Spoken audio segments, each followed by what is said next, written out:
ജൂ സ്ട്രീറ്റ്. ഇത് കൊച്ചിയിലെ മട്ടാഞ്ചേരി അല്ലേ? അവിടുത്തെ പ്രശസ്തമായ ക്ലോക്ക് ടവർ ആണത്. കൊച്ചിയിലെ ജൂത സമുദായത്തിന്റെ ചരിത്രവുമായി ബന്ധപ്പെട്ട ഒരു സ്ഥലമാണിത്. ഈ ക്ലോക്ക് ടവറിനും ഈ പ്രദേശത്തിനും ഒട്ടേറെ കഥകൾ പറയാനുണ്ട്.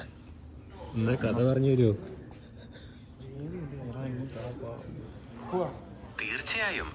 കൊച്ചിയിലെ പരദേശി സിനഗോഗിനോട് ചേർന്നാണ് ഈ ജൂ സ്ട്രീറ്റ്. ഈ ക്ലോക്ക് ടവർ പല മതവിഭാഗങ്ങളുടെയും സഹവർത്തിത്വത്തിന്റെ ഒരു പ്രതീകം കൂടിയാണ് ഈ സ്ഥലം. കൂടുതൽ അറിയാൻ താല്പര്യമുണ്ടോ? ഉണ്ട്.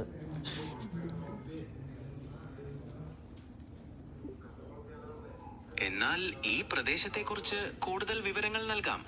പരദേശി സിനഗോഗ് ഇന്ത്യയിലെ ഏറ്റവും പഴയ സിനഗോഗുകളിൽ ഒന്നാണ്. 1568 നിർമ്മിച്ചത്. കൊച്ചിയിലെ ജൂത സമൂഹത്തിന്റെ ചരിത്രത്തിന്റെ ഒരു പ്രധാന ഭാഗമാണ്.